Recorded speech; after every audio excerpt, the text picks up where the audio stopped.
கண்ணியம் நிறைந்த அல்லாஹ்வின் நல் அடியார்களே, நாம் இன்றைய தினம் இந்த உலகத்திற்கு இறுதியாக அனுப்பப்பட்ட இறுதி தூதர், நம் உயிரிலும் மேலான கண்மணி நாயகம் ஸல்லல்லாஹு அலைஹி வஸல்லம் அவர்கள் பிறந்த மாதமாகிய ரபியுல் அவ்வல் மாதத்தின் இரண்டாவது குத்பா பேருரையில் நாம் அமர்ந்துள்ளோம். கண்ணியத்திற்குரிய அல்லாஹ்வின் நல்லடியார்களே, இந்த உலகில் நாம் வாழும் காலமெல்லாம் இந்த உலகத்தை யாருக்காக படைத்தானோ, யாரை படைக்கவில்லை என்றால் நான் இந்த உலகத்தையே படைத்திருக்க மாட்டேன் என்பதாக எல்லாம் வல்ல ஏக இறைவன் சொல்லி காட்டுகின்றான். அத்தகைய உத்தம பற்றிய திருத்தூதர் சத்குரு நாதர் நம் உயிரிலும் மேலான கண்மணி நாயகம் ஸல்லல்லாஹு அலைஹி வஸல்லம் அவர்களின் மீது நாம் நேசம் கொள்ளுதல், அவர்களை நாம் பிரியப்படுதல் என்கின்ற இந்த தலைப்பில் நாம் இவ்வாறு ஜும்மாவுடைய உரையினை செவிமடுக்க எல்லாம் அந்த ஏக இறைவன் அருள் செய்வானாக. கண்ணியத்திற்குரிய அல்லாஹ்வின் நல்லடியார்களே, அல்லாஹ் தஆலா தனது திருமறையிலே அழகாக பதிவு செய்கின்றான். குல் இன் கான ஆபாவுக்கும் அபுனாவுக்கும் وإخوانكم وأزواجكم وعشيرتكم وأموال اقترفتموها وتجارة تخشون كسادها ومساكن ترضونها أحب إليكم من الله ورسوله وجهاد في سبيل الله فتربصوا حتى يأتي الله بأمره والله لا يهدي القوم الكافرين. எல்லாம் வல்ல ஏக இறைவன் நான் நபியின் மீது எவ்வளவு நேசம் கொள்ள வேண்டும், இந்த உலகில் இருக்கக்கூடிய அனைத்து வஸ்துக்களையும் விட நாம் நேசிக்கக்கூடிய நம்முடைய தாய் தந்தை, இன்னும் சகோதர சகோதரிகள், நம்முடைய சொந்த பந்துக்கள், உறவினர்கள், உலகில் உள்ள பொருட்கள், இவை அனைத்தையும் விட கண்மணி நாயகம் ஸல்லல்லாஹு அலைஹி வஸல்லம் அவர்களை நாம் நேசிக்க வேண்டும், அவர்களை நாம் பிரியம் கொள்ள வேண்டும் என்கின்ற இந்த செய்தியை அல்லாஹ் தஆலா திருமறையின் வாயிலாக அழகாக எடுத்துரைக்கின்றான். மேலும் கண்மணி நாயகம் ஸல்லல்லாஹு அலைஹி வஸல்லம் அவர்களும் அழகாக அதனை நபிமொழியின் வாயிலாக எடுத்துரைக்கின்றார்கள். லா யஹ்தினு அஹதுக்கும் ஹத்தா அகூன அஹப்ப இலைஹி மின் வாலிதிஹி வ வலதிஹி வன்னாஸி அஜ்மாயின். இந்த உலகிலே நீங்கள் பிரியப்படக்கூடிய பொருள்கள், உங்களுடைய தாய் தந்தை, உற்றார் உறவினர்கள், சொந்த பந்துக்கள், இவைகள் அனைத்தையும் விட என்னை யார் அதிகம் நேசிப்பார்களோ அவர்கள்தான் உண்மையான இறை விசுவாசி என்பதாக மாணவி ஸல்லல்லாஹு அலைஹி வஸல்லம் அவர்கள் நமக்கு இதனை மிக தெளிவாக மணிமொழியின் வாயிலாக எடுத்துரைக்கின்றார்கள். கண்ணியத்திற்குரிய அல்லாஹ்வின் நல்லடியார்களே, அந்த அடிப்படையில் நாம் பார்க்கின்றோம், இந்த உலகில் நேசம் என்பது 4 வகைகளாக அது பிரிகின்றது. 4 வகைகளாக அதனை நாம் காண்கின்றோம், பார்க்கின்றோம். முதலாவது தபீவி, இயற்கையான நேசம். இரண்டாவது அகலி, அறிவின் அடிப்படையில் நேசம். மூன்றாவது நசபி, வம்சத்தின் அடிப்படையில் நேசம். நான்காவது இஹ்சானி, உபகாரத்தின் அடிப்படையில் நேசம். இந்த உலகில் நாம் பார்க்கின்றோம். அப்ப இயற்கையான நேசம் என்பது பெற்றோர்கள் பிள்ளைகளை நேசிப்பது, பிள்ளைகள் பெற்றோர்களை நேசிப்பது, இது இயற்கை நேசம். இரண்டாவது அறிவின் நேசம். ஆசிரியர்கள் மாணவர்களை நேசிப்பது, மாணவர்கள் ஆசிரியர்களை நேசிப்பது. மூன்றாவது வம்சாவளியின் நசபி, வம்சாவளியின் நேசம். உறவுகள், நண்பர்கள், சொந்த பந்துக்கள், இவர்களை நாம் நேசிப்பது மூன்றாவது நேசம். நான்காவதாக இஹ்சானி, உபகாரத்தின் அடிப்படையிலே நாம் நேசம் கொள்வது. நமக்கு ஒருவர் உபகாரம் செய்திருப்பார் என்றால், உதவி செய்திருப்பார் என்றால், அவரை நாம் நமது ஆயுள் முழுவதும் அவரை நாம் நேசிப்போம், அவரை நாம் பிரியப்படுவோம். உப்பிட்டவரை உள்ளளவும் இல்லை என்பதாக ஒரு பழமொழி சொல்லப்படும். அந்த அடிப்படையிலே நேசங்கள் என்பது 4 வகையாக பிரிகின்றது. நாம் நம் இன்னும் மேலான கண்மணி நாயகம் ஸல்லல்லாஹு அலைஹி வஸல்லம் அவர்களை இந்த 4ம் சேர்ந்து அவர்களை நாம் நேசிக்க வேண்டும். நமக்கு தாயாக, தந்தையாக, அவர்கள் வழிகாட்டியாக வாழ்ந்து காட்டி சென்றுள்ளார்கள். இன்னும் நமக்கு அறிவின் வாயிலாகவும் நம் சமுதாயத்திற்கு எத்தனையோ உபதேசங்களை எடுத்துரைத்திருக்கின்றார்கள். மக்களை நல்வழிப்படுத்தும் முகமாக, மக்களை நேர்வழிப்படுத்தும் முகமாக அறிவார்ந்த பெருமானார் ஸல்லல்லாஹு அலைஹி வஸல்லம் அவர்களுடைய அறிவார்ந்த உபதேசங்கள் எத்தனையோ இருக்கிறது. அறிவின் அடிப்படையிலேயும் மக்களின் அடிப்படையிலேயும் நாம் பெருமானாரை ஸல்லல்லாஹு அலைஹி வஸல்லம் அவர்களை நேசிக்க வேண்டும். வம்சாவளி, பெருமானார் ஸல்லல்லாஹு அலைஹி வஸல்லம் அவர்கள் மக்கமா நகர மக்களுக்கு மத்தியிலே உயர்ந்த குலத்தில் பிறந்தவர்கள். அந்த அடிப்படையிலேயும் பெருமானார் மீது நாம் நேசம் கொள்வது. இன்னும் உபகாரம், இந்த சமுதாயத்திற்கு மாணவி ஸல்லல்லாஹு அலைஹி வஸல்லம் அவர்கள் செய்த உபகாரங்கள் ஏராளம் ஏராளம். பெருமானார் நமக்கு செய்த உபகாரத்திலே மிக உன்னதமான உபகாரம் எதுவென்றால், இறைவனுக்கும் இறை அடியானுக்கும் உள்ள தொடர்பு தொழுகை.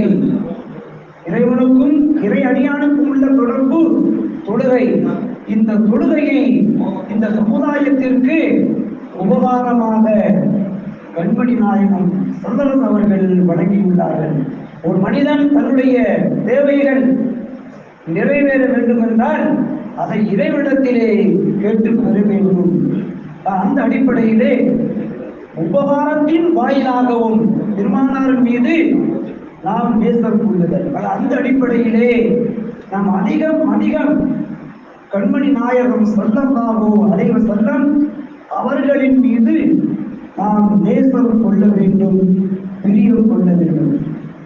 மாணவி ஸல்லல்லாஹு அலைஹி வஸல்லம் அவர்களின் மீது நாம் கொண்டிருக்கக்கூடிய நேசத்தை நாம் எப்படி வெளிக்காட்டுவது, நாம் எப்படி வெளிப்படுத்துவது? 2 விஷயங்களின் மூலமாக மாணவியுடைய அந்த நேசத்தை, பிரியத்தை நாம் வெளிப்படுத்த வேண்டும். ஒன்று, கண்மணி நாயகம் ஸல்லல்லாஹு அலைஹி வஸல்லம் அவர்கள் நமக்கு காட்டி தந்த வாழ்க்கை வழிமுறை, வாழ்க்கை நடைமுறை, அதை நாம் பின்பற்றுவதன் மூலமாக, அதை முழுமையாக அதை நாம் பின்பற்றுவதன் மூலமாக பெருமானார் மீது நாம் வைத்திருக்கக்கூடிய அன்பு, பாசம், நேசம் என்பது அதிலே வெளிப்படும். இரண்டாவதாக கண்மணி நாயகம் ஸல்லல்லாஹு அலைஹி வஸல்லம் அவர்கள் மீது அதிகமான முறையிலே நாம் ஸலவாத்தை சொல்லுதல், ஸலவாத்தை கூறுவதின் மூலமாகவும் நாம் பெருமானார் மீது அதிகமாக நேசம் வைத்திருப்பதற்கு அது ஒரு அடையாளம். இன்றைய தினம் நாம் பார்க்கின்றோம், கண்மணி நாயகம் ஸல்லல்லாஹு அலைஹி வஸல்லம் அவர்கள் ரபியுல் அவ்வல் மாதம் பிறை 12 அன்று இந்த உலகிற்கு அவர்களை அல்லாஹ் தஆலா அவதரிக்க செய்கின்றார். இந்த உலகிற்கு அவர்கள் அவதரிக்கின்றார்கள், பிறை 12 அன்று பிறக்குகின்றார்கள். யாருக்குமே வழங்கப்படாத ஒரு தனிப்பெரும் சிறப்பு கண்மணி நாயகம் ஸல்லல்லாஹு அலைஹி வஸல்லம் அவர்களுக்கு அல்லாஹ் தஆலா வழங்கியுள்ளார். பிறந்ததும் அவர்கள் இறந்ததும் ஒரே நாள் ஒரே கிழமை, ரபியுல் அவ்வல் பிறை 12 அன்றுதான் பிறந்தார்கள். அதே ரபியுல் அவ்வல் பிறை 12 அன்று இந்த உலகை விட்டு பிரிந்தார்கள். இப்படிப்பட்ட ஒரு தனிப்பெரும் சிறப்பு கண்மணி நாயகம் ஸல்லல்லாஹு அலைஹி வஸல்லம் அவர்களுக்கு தவிர அல்லாஹ் தஆலா வேறு யாருக்கும் இந்த பாக்கியம் வழங்கியதில்லை. அப்படிப்பட்ட கண்மணி நாயகம் ஸல்லல்லாஹு அலைஹி வஸல்லம் அவர்களின் மீது நாம் அன்பை, நேசத்தை நாம் வெளிப்படுத்த வேண்டும் என்றால் பெருமானார் மீது அந்த பெருமானார் நமக்கு வாழ்ந்து காட்டி சென்ற அந்த வழிமுறைகளை, நடைமுறைகளை நாம் பேணி நடக்க வேண்டும். இன்றைய தினம் பார்க்கின்றோம், பெருமானார் மீது நாம் நேசம் வைத்திருப்பதனுடைய அந்த அடையாளம், அதனுடைய வெளிப்பாடு எங்கு பார்த்தாலும் மாணவியின் மீது புகழ் பாடல்கள் பாடப்படுகின்றது. அதோடு மட்டுமல்லாமல் பிறை 12 அன்று இன்னும் சிறப்பாக ஒருபடி மேலே சென்று அன்றைய தினம் மக்களுக்கெல்லாம் உணவு வழங்கி அதை விநியோகம் செய்தல் என்று சொல்லக்கூடிய இந்த நிகழ்வும் நடைபெறும். அது இவைகளின் மூலமாக, இதை செய்வதின் மூலமாக நாம் அந்த நபியின் மீது, பெருமானாரின் மீது நாம் நேசம் வைத்ததற்கு அடையாளம் இதுவல்ல. 12 நாளும் அவர்களின் மீது புகழ் பாடலை பாடுவதும், 12வது அன்று மக்களுக்கெல்லாம் உணவுகளை நாம் வாரி வாரி வழங்குவதும், இது நாம் நபியின் மீது வைத்திருக்கக்கூடிய, நபியின் மீது நாம் காட்டக்கூடிய நேசத்திற்கும் பாசத்திற்கும் இது அடையாளம் அல்ல. பெருமானார் எதை நேசித்தார்களோ, கண்மணி நாயகம் ஸல்லல்லாஹு அலைஹி வஸல்லம் எதை பிரியப்பட்டார்களோ அதை நாம் பிரியப்பட வேண்டும், அதை நாம் செய்ய வேண்டும். அதுதான் நாம் பெருமானார் மீது வைத்திருக்கக்கூடிய நேசத்தின் அன்பின் வெளிப்பாடு. கண்மணி நாயகம் ஸல்லல்லாஹு அலைஹி வஸல்லம் அழகாக சொல்லி காண்பிப்பார்கள், தொழுகை அது எனது கண் குளிர்ச்சி, தொழுகையிலே கண் குளிர்ச்சி இருக்கிறது என்பதாக மாணவி ஸல்லல்லாஹு அவர்கள் அதை மிக தெளிவாக, அழகாக அதனை நமக்கு எடுத்துரைத்துள்ளார்கள். பெருமானாரிடத்திலே வந்து ஒரு சஹாபி அவர்கள் கேட்கின்ற பொழுது, யா ரசூலல்லாஹ், நான் இங்கு இருக்கின்ற மாதிரி நாளை மறுமையிலே உங்களோடு நான் இருக்க வேண்டும் என்றால் நான் என்ன செய்ய வேண்டும் என்று கேட்கின்ற பொழுது, சுஜூதை கொண்டு எனக்கு உதவி செய்வாயாக. அதிகமான முறையிலே இறை வணக்கம், சிற வணக்கம், இறைவனுக்கு அடிபணிவது, இறைவனை வழிபடுவது, இவைகளின் மூலமாக, இறைவனை அடிபணிவதின் மூலமாக, இறைவனை வழிபடுவதின் மூலமாக நீ எனக்கு உதவி செய். யார் அதிகமாக இறைவனை வணங்குவார்களோ, வழிபடுவார்களோ, அதிகம் சுஜூது செய்வார்களோ, இறைவனுக்கும் புரிவார்களோ, அவர்கள் நாளை மறுமையிலே கண்மணி நாயகம் ஸல்லல்லாஹு அலைஹி வஸல்லம் அவர்களுடன் இருக்கக்கூடிய பாக்கியம் பெற்ற மனிதர்களில் அவரும் ஒருவராக ஆகிவிடுகின்றார். இன்றைக்கு நாம் இந்த உலகிலே பார்க்கின்றோம், நாம் ஒருவரை நேசிக்கின்றோம் என்றால், நாம் யாரையும் பிரியப்படுகின்றோம் என்றால், அவருடைய நேசத்தையும் பிரியத்தையும் அடைவதற்காக வேண்டி நாம் என்னவெல்லாம் செய்கின்றோம். உலகத்திலே பார்க்கின்றோம். ஒரு உதாரணத்திற்கு, ஒரு மனிதர் மீது அன்பு வைக்கிறார், ஒரு மனிதர் ஒரு பெண்ணின் மீது ஒரு அன்பு வைக்கிறார், நேசம் கொள்கின்றார். அப்போ நேசம் கொள்ளக்கூடிய அந்த நபரிடத்திலே நேசத்தின் வெளிப்பாடு, யார் மீது நேசம் கொள்கின்றாரோ பெண்ணாக இருந்தால் அந்த பெண் என்ன சொல்லும்? எனக்கு இவைகள் எல்லாம் பிடிக்காது, எனக்கு இதெல்லாம் பிடிக்காது, இவைகளை எல்லாம் என்ன செய்யக்கூடாது, செய்யக்கூடாது, இவைகளெல்லாம் விட்டுவிட வேண்டும் என்பதாக அந்த பெண்மணியை யார் நேசம் கொள்கின்றாரோ அவரை பார்த்து என்ன செய்யணும்? இந்த மாதிரி உத்தரவு போடும். உடனே அந்த நேசத்தை பெற வேண்டும் என்பதற்காக வேண்டி அந்த பெண்மணிக்கு எதையெல்லாம் பிடிக்காதோ அத்தனையும் விட்டு விடுகின்றார். இந்த உலகத்திலே பார்க்கின்றோம். ஆனால் இருந்தாலும் அதுதான் ஒருவருடைய அன்பை நாம் நேசத்தை பெற வேண்டும் என்றாலும் அவருக்கு எதெல்லாம் பிடிக்குமோ அந்த காரியத்தை நாம் செய்ய வேண்டும். அப்படித்தான் நடந்தால்தான் அவருடைய அன்பையும் நேசத்தையும் நாம் பெற முடியும். இது இந்த உலகத்திலே பார்க்கின்றோம். அதுபோன்று மாணவியுடைய நேசத்தை நாம் பெற வேண்டும் என்றால், மாணவியுடைய அந்த பிரியத்தை நாம் அடைய வேண்டும் என்றால், மாணவி ஸல்லல்லாஹு அவர்கள் எதையெல்லாம் நேசித்தார்களோ, பிரியப்பட்டார்களோ அதை நாம் பிரியப்பட வேண்டும், அதை நாம் நிறைவேற்ற வேண்டும், அதை நாம் செய்ய வேண்டும். இன்றைய தினம் நம் சமுதாயத்திலே பெருமானார் நேசித்த, பெருமானார் பிரியப்பட்ட அந்த தொழுகையை நம் சமுதாயத்திலே எத்தனை நபர்கள் நாம் அதனை முறையாக இமாம் ஜமாத்துடன் அதை நிறைவேற்றுகின்றோம்? நாம் சிந்தித்து பார்க்க வேண்டும். நாளைக்கு மறுமையிலே இறைவன் முன்னிலையிலே கேட்கப்படக்கூடிய கேள்விகளில் முதன்மையானது தொழுகையை பற்றித்தான் விசாரிக்கப்படும். தொழுகையுடைய விஷயத்திலே அவருடைய பதில் திருப்திகரமாக இருக்கும் என்றால் அனைத்தும் அங்கு ஒழுங்காக சரியாக வெற்றிக்குரியதாக இருக்கும். தொழுகையுடைய விஷயத்தில் அவருடைய பதில் திருப்தி அளிக்கப்படவில்லை என்றால் அதற்கு பின்னால் உள்ள எல்லாமே நஷ்டத்துக்குரியதாக, கைசெய்தத்திற்குரியதாக ஆகிவிடும். நான் சிந்தித்து பார்க்க வேண்டும். இன்றைக்கு நம்முடைய சமுதாய மக்களுடைய நிலைமைகள் தொழுகையுடைய விஷயத்திலே எந்த அளவுக்கு இருக்குகிறது என்பதை நாம் எண்ணி பார்க்க வேண்டும்.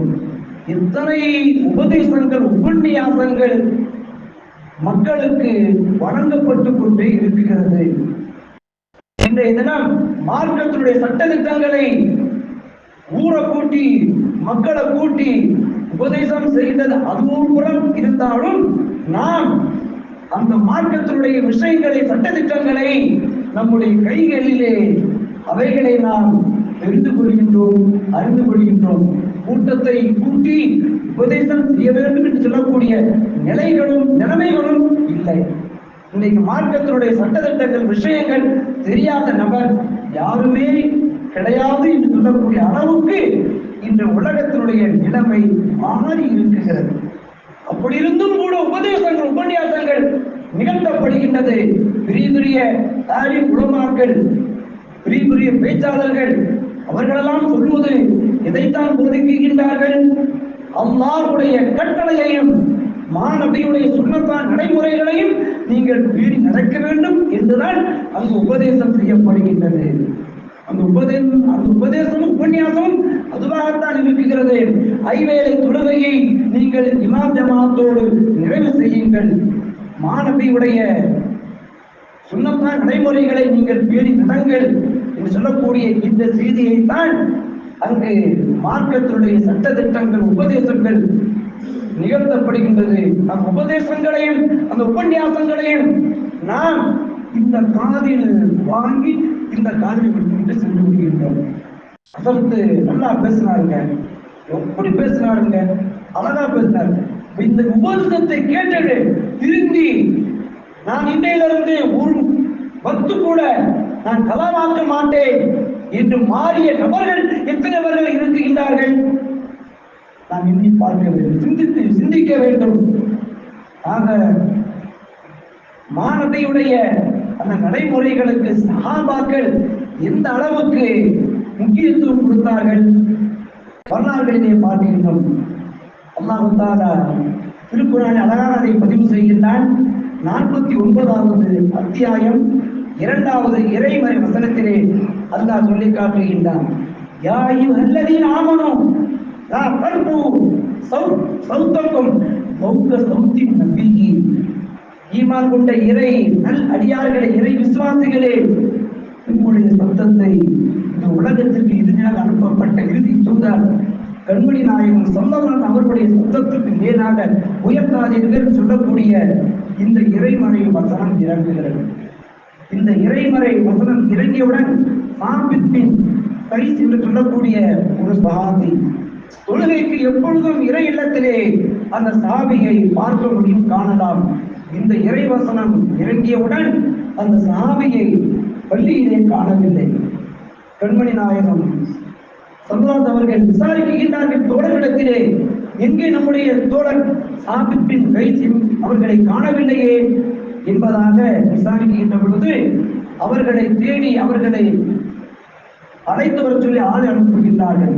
அந்த சாபி தங்களது இல்லத்திலே இந்த ஆயத்து இறங்கியதின் வெளிப்பாடு அந்த சஹாபி அவருடைய இல்லத்திலே இருந்து கண்ணீர் விட்டு கதறி அழுது கொண்டு இருக்கின்றார்கள். எப்படி? அல்லாஹ்வுடைய உத்தரவு, மாணவியுடைய சத்தத்திற்கு மேலாக உங்களுடைய சத்தத்தை நீங்கள் உயர்த்தாதீர்கள் என்பதாக அல்லாஹ் உத்தரவிட்டு விட்டான். அந்த சாபியுடைய சப்தம் இயற்கையாகவே அதிகமாக இருக்கும். சில பேர் இந்த உலகத்திலே பார்க்கலாம், சில பேர் பயங்கர சத்தமா இருக்கும், பேசலாம் பயங்கரமா சத்தம் கேட்கும். சில பேர் என்ன சொல்றாங்களே புரியாது, காது கொடுத்து கேட்க, அப்படி சில பேருடைய சத்தம் இருக்கும். இயற்கையாகவே அந்த சாபியுடைய சப்தம் அதிகமாக இருக்கும். இந்த ஆயத்தை இறங்கிய உடனே வீட்டுக்குள்ளே இருந்து இந்த ஆயத்தை நினைத்து நினைத்து நம்முடைய சப்தம் மாணவியுடைய சப்தத்துக்கு மேலாக இருக்குகிறது, இதனால் அல்லாஹ் நம்மளை கண்டித்து விடுவானோ என்ற அச்சத்திலே பயத்திலே வீட்டிலே கண்ணீர் விட்டு கதறி அழுது கொண்டு இருக்கின்றார்கள். சஹாபி அவர்கள் போய் அந்த சாபியிடத்திலே சொல்லுகின்றார்கள், உங்களை மாணவி ஸல்லல்லாஹு அவர்கள் அழைத்து வர சொன்னார் என்பதாக. அவர்கள் சொல்லுகின்றார்கள்,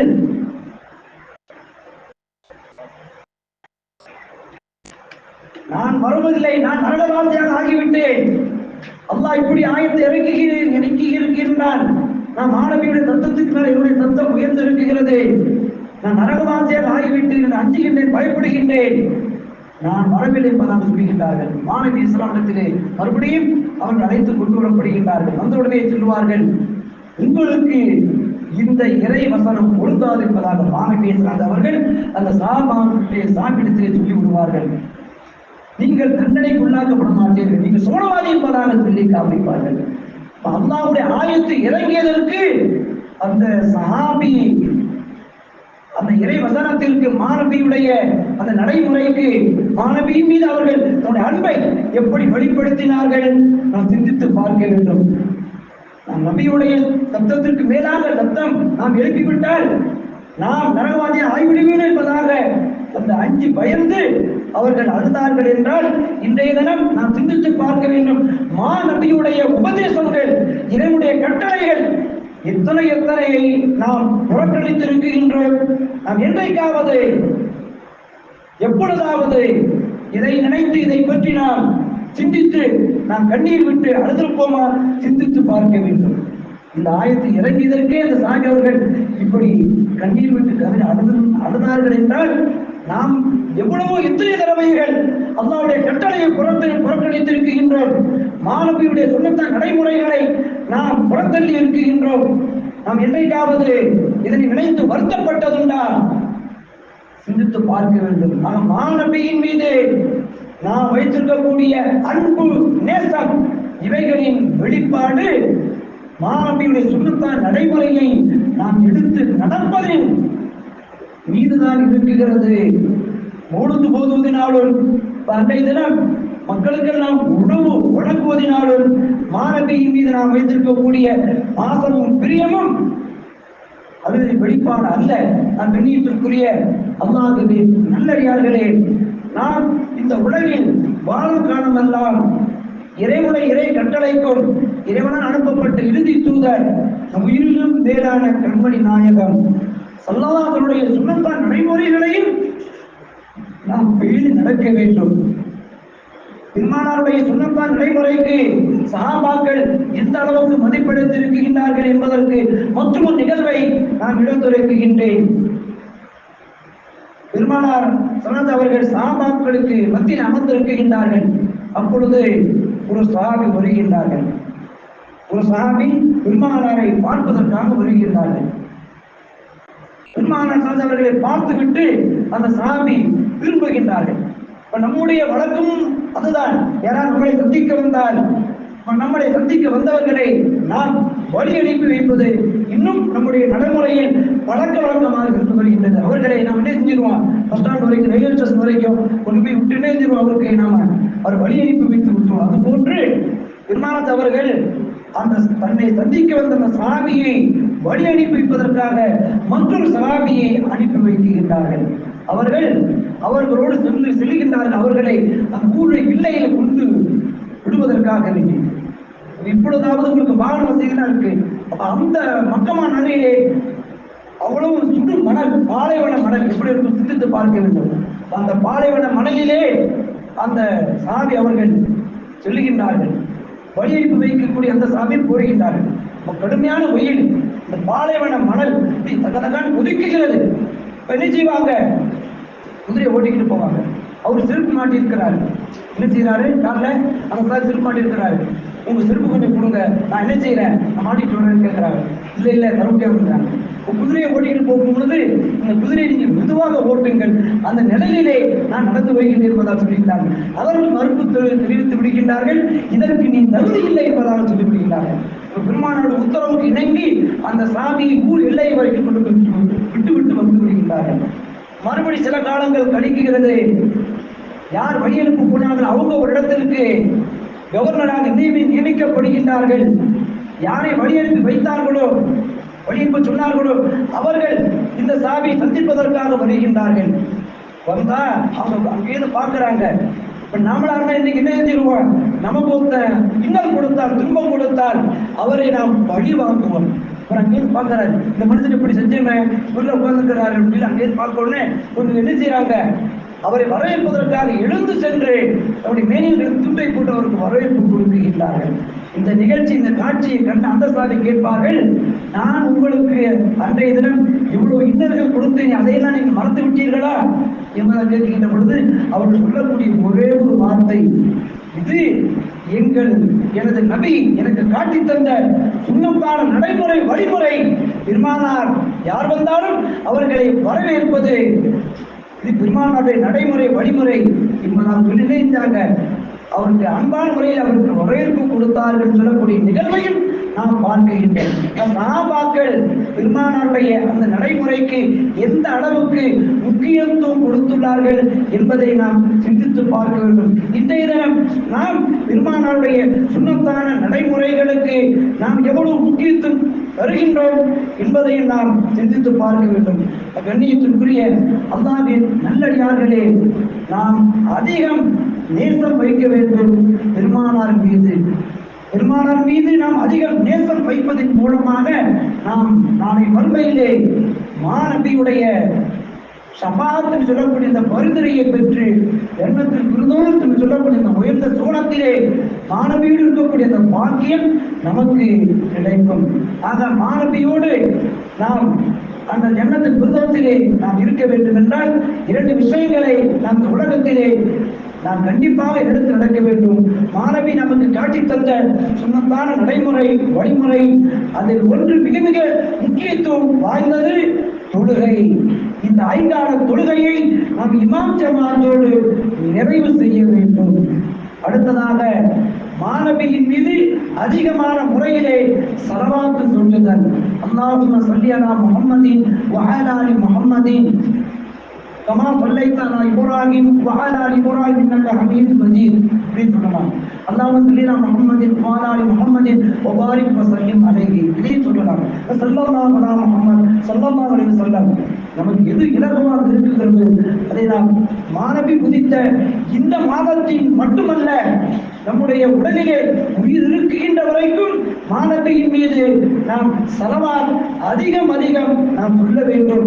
மாணவியின் மீது நாம் எந்த அளவுக்கு நாம் ஸலவாத்தை நாம் சொல்லுவோமோ அந்த அளவுக்கு நம்முடைய இந்த உலக வாழ்க்கையும் நமக்கு ஒளிமயமாக வெற்றிக்குரியதாக இருக்கும். அதுபோன்று நாளை மறுமையிலும் மாணவியுடைய அந்த ஷஃபாஅத்தின் பரிந்துரையை பெற்று நாம் கேள்வி கணக்கின்றீர் சுகம் சொல்லக்கூடிய அந்த பாக்கியமும் நமக்கு கிடைத்து வரும். எல்லாம் அல்ல ஏக இறைவன் நாம் இந்த உலகத்தில் வாழும் காலமெல்லாம் மாணவி நேசித்த மாணவி பிரியப்பட்ட மாணவி அன்பு வைத்த அந்த தொழுகையை இமாம் ஜமாத்தோடு ஐவேளையும் தொடரக்கூடிய நன்மக்களாக மேன்மக்களாக எல்லாம் வல்ல ஏக இறைவன் நம் அனைவர்களையும் ஆக்கியால் புரிவானாக. நாம் ஐவேளை தொழுகை இமாம் ஜமாத்தோடு நிறைவு செய்து நாளைக்கு மாணவியுடன் எண்ணத்தில் திருதோம் சொல்லக்கூடிய அந்த உயர்ந்த சுவனத்தினுள் மாணவியோடு இணைந்திருக்கக்கூடிய அந்த பாக்கியத்தை வல்ல ரப்புல் ஆலமீன் வல்ல இறைவன் இங்கு கூடியிருக்கக்கூடிய உங்களுக்கும் எனக்கும் தந்து அனுப்புவானாக என்று துவா செய்தவனாக எனது வார்த்தைகளை நிறைவு செய்து கொள்கின்றேன். அஸ்ஸலாமு அலைக்கும் வரஹ்மத்துல்லாஹி வபரகாத்துஹு.